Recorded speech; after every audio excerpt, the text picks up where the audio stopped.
Okay, welcome to the public defense of licentiate thesis given by Johannes Lindén. The topic is extracting text into metadata. Today we have honor have opponent and supervisor Professor Martin Holena from the Institution of Computer Science in academic Czech, Prague. And he is expertise in data mining and machine learning. Now, the procedure is that first Johannes will present his thesis, and then Professor Martin Holena and will ask the questions. Then we come into the phase of a discussion, and finally give the result. Okay? Yeah. Please, Johannes. Thank you. Yeah, thank you for all for coming, especially to Martin Holena and my supervisors, Tingting and Stefan and Patrik. As Tingting said, my research has been about extracting text into metadata and improving machine text understanding of news media articles. Today, I will talk a bit about background of news media and the area of which I've focused my research within. And the two topics that I touch upon is categorization and information extraction. And then I will get into a bit more about my contributions to these two topics, followed by the conclusions of the work. Within 2021, we have consumed over 250 million megawatt hours of power over the whole world. 63 million computers has been sold, and 120 exabytes of data is being transmitted. 44 million newspaper articles are in circulation over the whole globe. Imagine what we can do with this information if we just have access to it. And me as a researcher, I believe that we could even find more information than these. I believe that there is information that gets lost when you interpret the information. There are information that are implied for you that have some sort of knowledge in the domain of where the information is discussed. And there are some irrelevant information as well that you really want just to discard among all these. Although there is a lot of different ways this information can be transmitted, different formats, but my research has been focusing on taking text information and how we can turn this into some sort of automatable knowledge. So a bit of a background to my research. When I first started, 2017, I set up a problem definition of defining what is a category. A category should describe what is the content about. And the news media business today solving the categorization part by manually tagging up their articles with the metadata such as categories and locations and function tags and entities, which is very good, of course, for data mining and when you want to do learning from this type of information. But it's also very tedious for the journalists to actually do this manual work where their main focus and passion is writing the articles. Another part where they focus a lot of when they writing articles are finding a good ingress and title of the article, since those two parts are very crucial for a reader to be able to click on the article and read what they have written. What if we can automate this or give suggestions of what is a good title? What is a good article? to help them understand what they are writing about today, and also what the customers really want to read about. Is there some information that they are lacking? And from these problems that I've tackled, I formulated 3 different goals of my thesis. The first goal was to create a multi-language categorization algorithm to sort text into predefined topics. The second goal was to take this categorization algorithm and try to implement it into a production environment for the journalist to use. And the third goal is to automate the retrieval of information for multiple languages. And from these goals, you can see that there are 4 different papers emerged. 2 of these papers contributes to the first goal about categorization. The second goal is for the productification of categorization algorithm that we developed in the first 2 papers. And the 4th paper is within one of the topics identified in the first articles. What information can we extract from that topic? You can say that there are 3 different types of information. Information that we are extracting from the text, such as words of entities or more very detailed information in the text. And then there is another type, which is knowledge graph, that binds these information points together into a huge graph. You could have even between different articles of consuming this knowledge. And the third type is the topic detection or categorization. And from these 3 types of information, you can derive additional information such as text. You can generate images, you can generate relations, entities, and categories if this information just is available. So what I have focused on is categorization and metadata tagging, such as entity recognition, as well as something called entity relation entity triples. And for those that doesn't really understand what this entity relation entity triples are, you can see that this is a text of taken from Wikipedia about a soup. The first sentence says, "Soup is a primary liquid of food, generally served warm or hot." I have marked out all the entities I found in this text with blue, and the relations that binds these entities together with yellow. A triple is basically when you take the entities and combine them with the correct relation. And if you do this for the whole text, you get a list of these triples. And if you can do this for a lot of articles or documents, you get a huge knowledge graph that binds entities between different articles together as well into this knowledge graph, which of course can help us add additional implied information into the mix. Information extraction. There are different approaches and state-of-the-art algorithms out there today.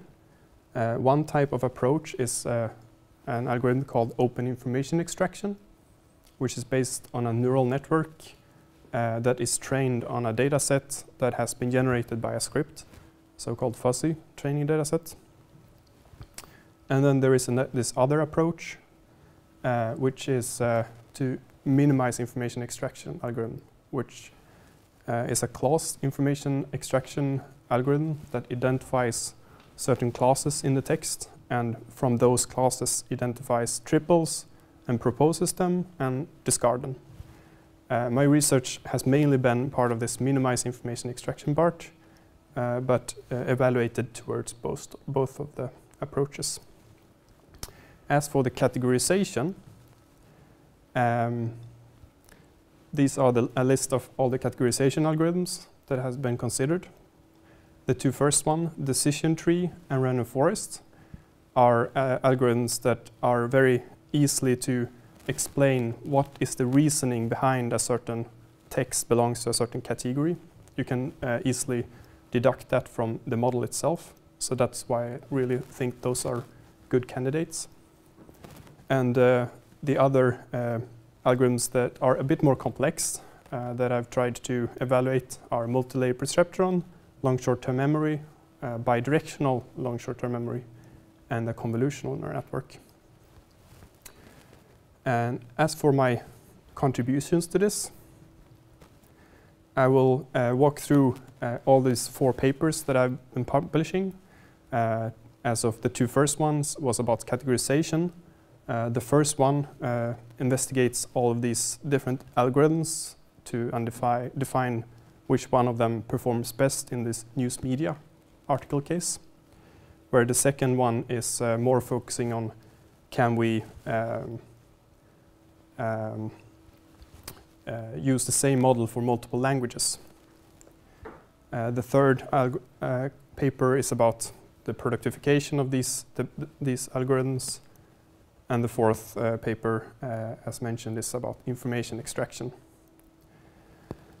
For each of these papers, I will also talk a bit about the findings, the cases, research questions, and such.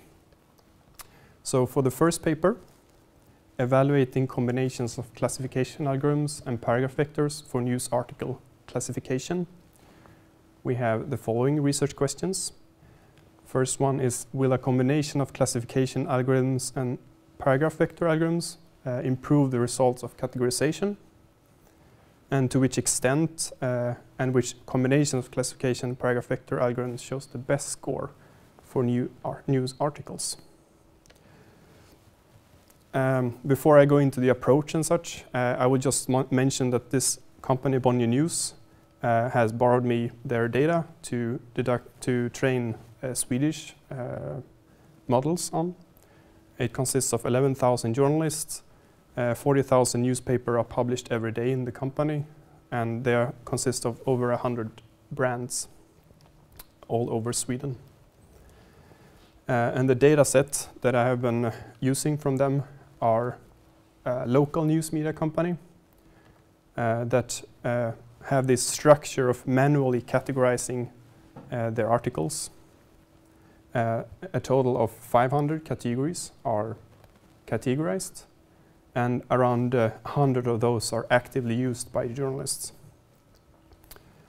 And 200,000 articles existed when this research was conducted. I believe that there might be more now.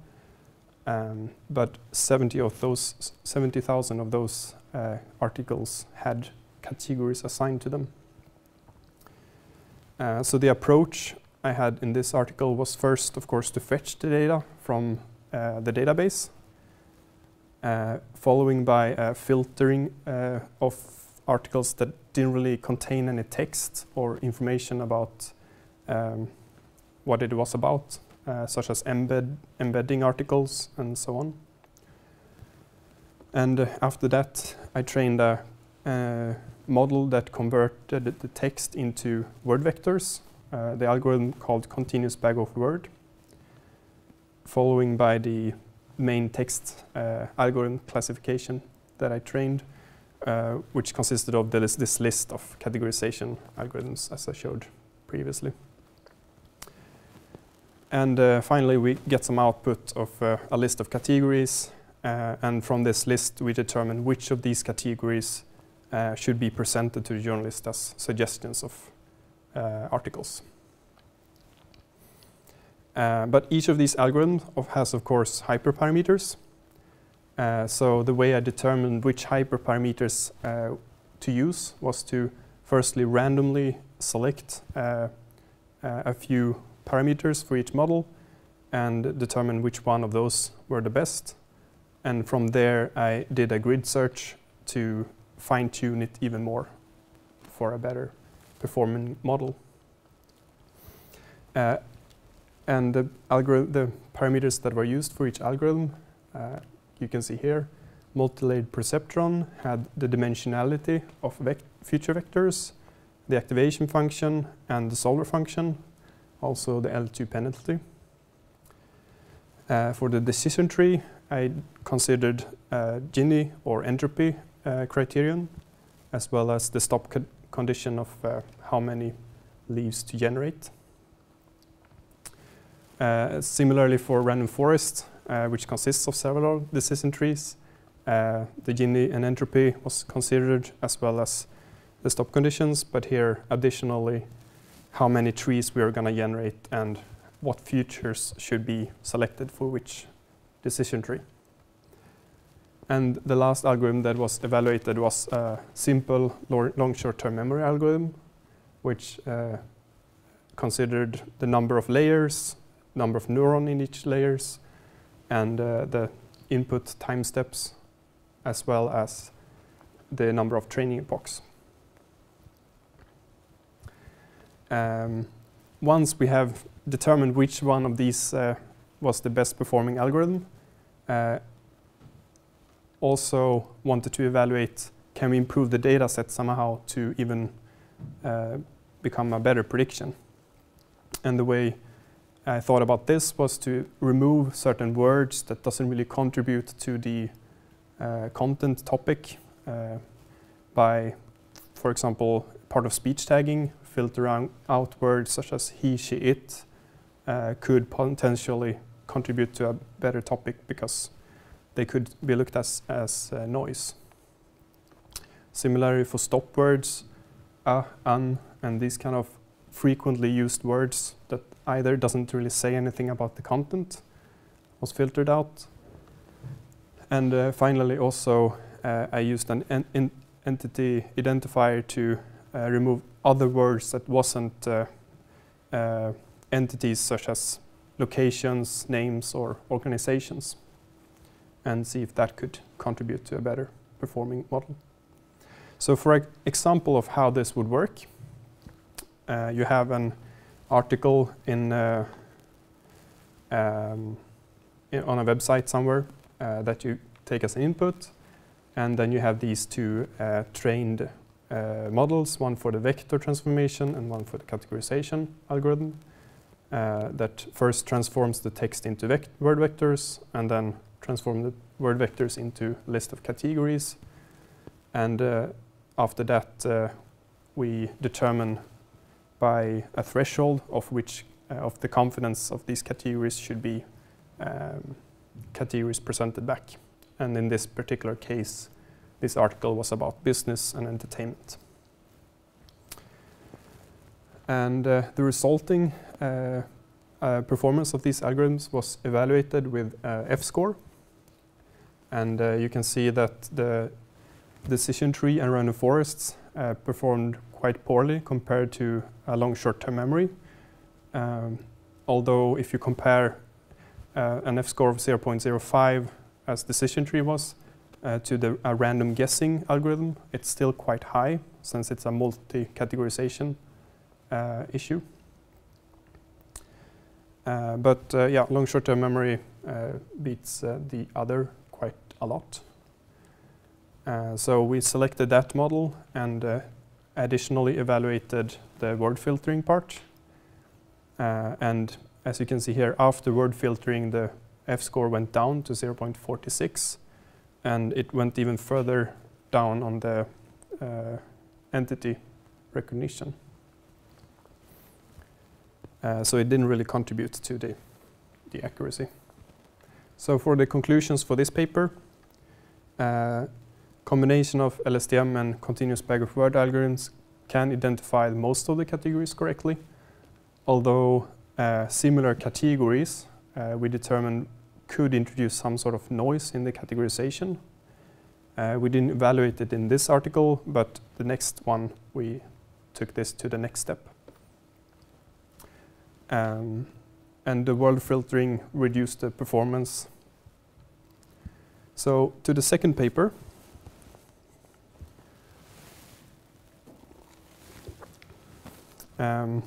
bilingual auto-categorization comparison of two LSTM text classifiers. The research questions here was to investigate if another algorithm could be a better performing model for multiple languages, and if we could generalize the model to multiple, even more categories.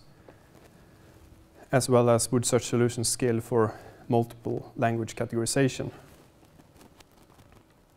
The approach here was very similar to the first article, with the exception of that we only evaluate two different types of LSTM models, one bidirectional LSTM and another a normal LSTM. And also for two different languages. In this case, we selected the Swedish dataset that we already had, but also we evaluated a Chinese dataset because these two languages are so different.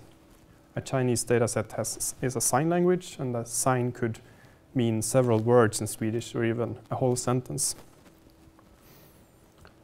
And for the datasets, we needed to introduce a Chinese dataset. So here, a new Chinese company called Sina News were introduced. They published their dataset publicly. But as you can see, the sizes of these companies are a bit different. 74 million news versus 3 million news, and 300,000 of registered users versus 100 million users. But also the structure is a bit different, since they only have 14 categories and Bonnier have 100 categories. With that said, it's two different data sets. So regardless, we need to somehow evaluate the data sets themselves, within themselves. The way we did this was to pair up categories. For example, here we see business versus entertainment, and determine how easily it is to distinguish them apart. In this case, it's very easy, like 99% certainty of distinguish these two categories apart. In the general case, we paired up all the different possibilities of categories, trained a support vector machine on these pairs, and for each category, we averaged the SVM accuracy of them. So we got a graph looking like this. For each category, we have a distinguishability. The blue one is for Swedish, and the darker black one is for Chinese. Both of them performs quite well in terms of distinguishability, while the Chinese is slightly better in the general case. If you look at the algorithms, the bidirectional LSTM performs slightly better in terms of accuracy. It's around 80% versus the normal LSTM model, which was around 60%. And to investigate this a bit further, we can confirm the noisiness in the dataset, looking at the different segments of categories. Here, for example, we have culture as one segment. The arrow points to the articles that was classified as culture, that should be culture. But you can also see that there is a lot of lines between culture and family and friends, and other categories as well. And this is what's considered noise.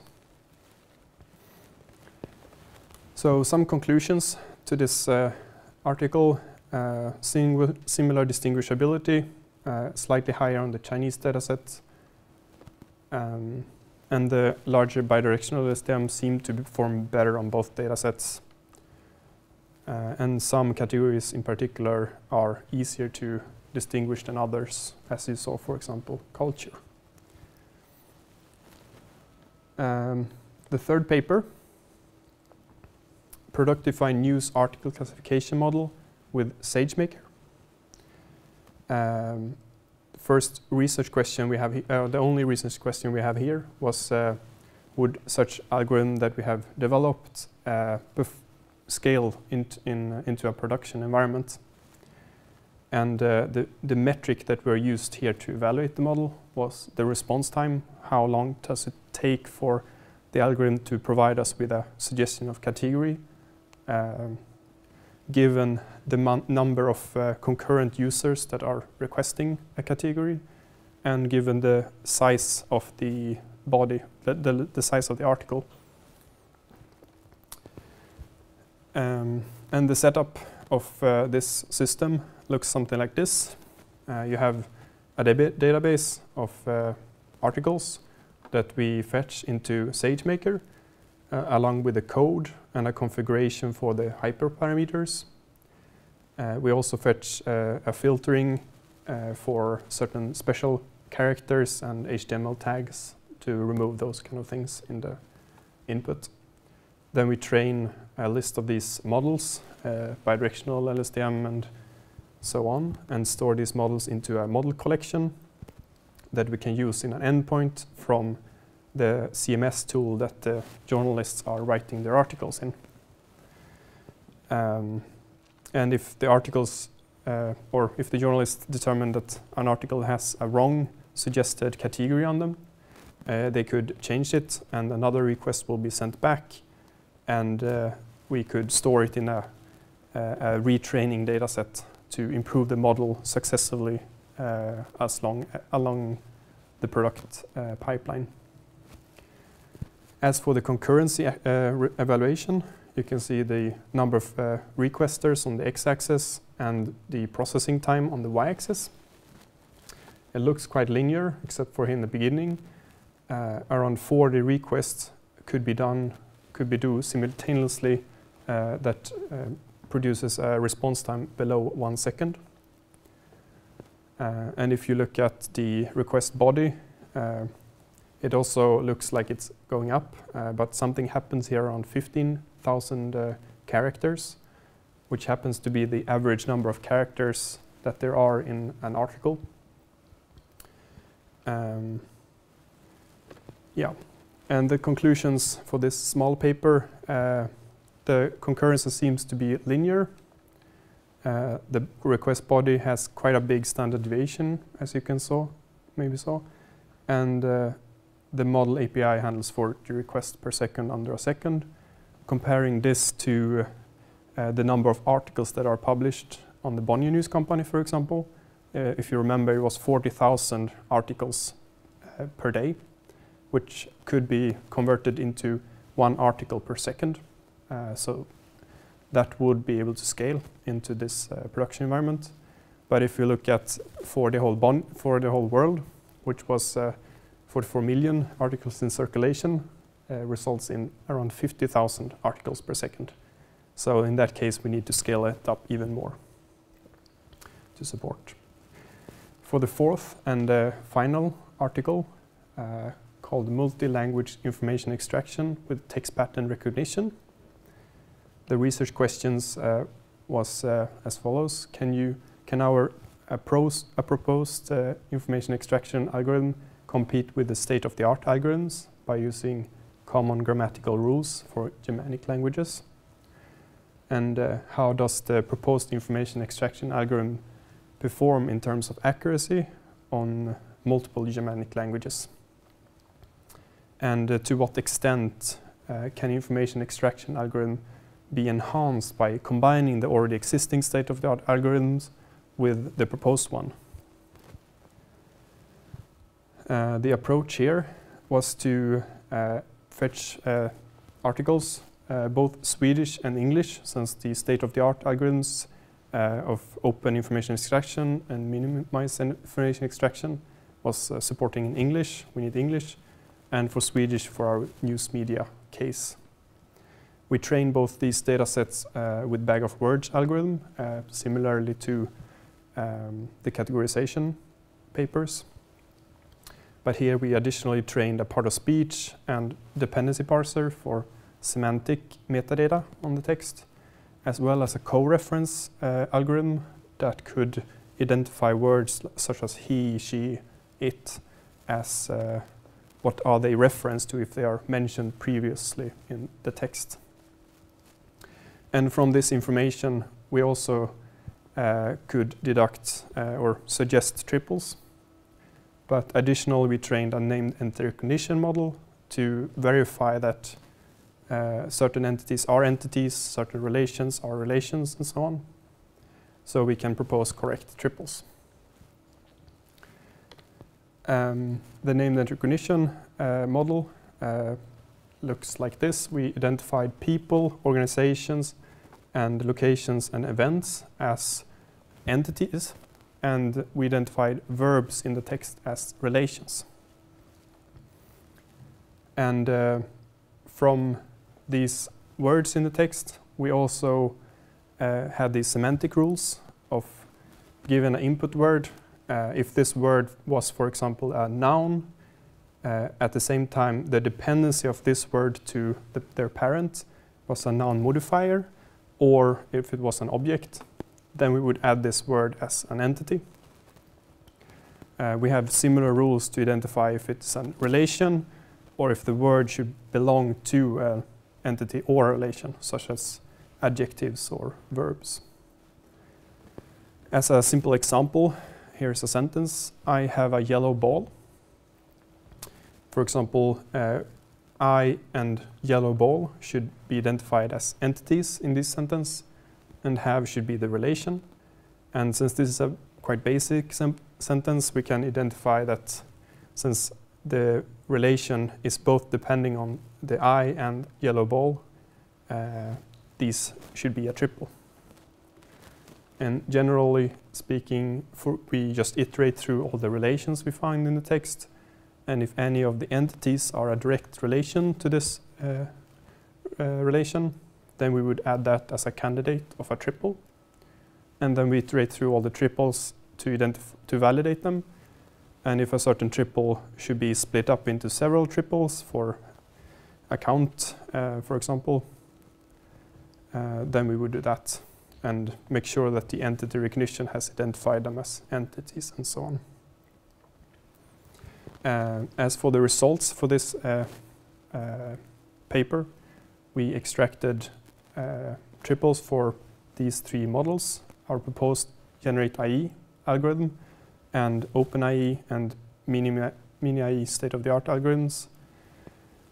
And here you can see the number of uniquely extracted triples for OpenIE was 489, and for the Generate.IE uniquely extracted triples was 357 for the same text. And you can also see the overlap between these three algorithms, that there was a bit of overlap as well. Another way of looking at it is in form of a bar graph. Here we can easily see that it's around 1,000 extracted triples, and the red bar is the number of correctly labeled triples in the data set. So we can compute an accuracy here as well. The first is all, and then you have open information extraction, our generate information extraction and proposed algorithm, as well as for the Swedish data set. And then we have minimize information extraction. And after that, you can also see a combination of if both two algorithms finds the same triple, we can enhance the model by combining these two and make sure it's more certainty that it is a triple. And this is for OpenIE and Generate.IE, and this is for OpenIE and Mini-IE, and this is for Generate.IE and Mini-IE, all the different combinations. And if we take a look at the accuracy of the models, you can see that if we had all the triples extracted, or the OpenIE triples extracted, or the Generate.IE triples extracted, they are all the same accuracy with no significance, around 40%. If you look at the Swedish data set, it's slightly higher accuracy, and Mini-IE is also a bit higher, and the combination of OpenIE and Generate.IE is even higher. But here we also need to remember that we are reducing the number of triples extracted that we find. So some conclusions on this last paper is open information extraction algorithm performs as good as our proposed algorithm, and the combined algorithms perform even better if you can combine them in different ways. For English, for example, but Swedish it would be hard. Open information extraction finds more triples than the Generate.IE information extraction algorithm. But there are also plenty of triples that the Generate.IE finds that OpenIE are missing. Yeah. So that's what was all the papers. Now I would just summarize the papers and make a short conclusion. So if you remember, the first goal was to create a multi-language categorization algorithm to sort text into predefined topics. Here we investigated 7 categorization algorithms and evaluated them against each other. And we also looked at 2 very different languages to see if it could support both of them. The second goal was to develop a system for machine learning scalability in a production environment. And here we introduced a solution in SageMaker that we looked at the concurrency of number of requests as well as the body size. And the final third goal was to automate the retrieval of information from multiple languages. We proposed a new information extraction algorithm called GenerateIE. We evaluated it against OpenIE and MiniIE and concluded that they have no significance better or worse, although we can combine them all. If it's an English language, we will extract information from and get a higher accuracy. And final conclusions for this is we propose, you can kind of say that we proposed an extraction metadata toolset that extracts triples and categories. The algorithms are generalizable to several languages and other topics than the one we evaluated it on, although we cannot really say how well they would perform. Information extraction can be used to derive implied information, and as information gets more and more accessible in the world, it would be possible to also write summaries of the text and titles and ingresses to give like suggestions to the journalists. Is this a good title for the article or not? We must be aware, though, that there might be some mistakes in this algorithm. So a thorough review needs to be done before publishing anything on the news sites, of course. As well as the information, if it ends up in the wrong hand and someone might rely on it a bit too much, it might be used for bad things as well, like propaganda or something like this. And finally, if I were to take this research further, I think it would be very interesting to take the extracted information, both the topics and the triples, and generate a knowledge graph out of it and see what information can we retrieve that are implied. Can we generate a knowledge graph embedding and evaluate that information in different ways? That would be really interesting to see, I think. So yeah, thank you for listening.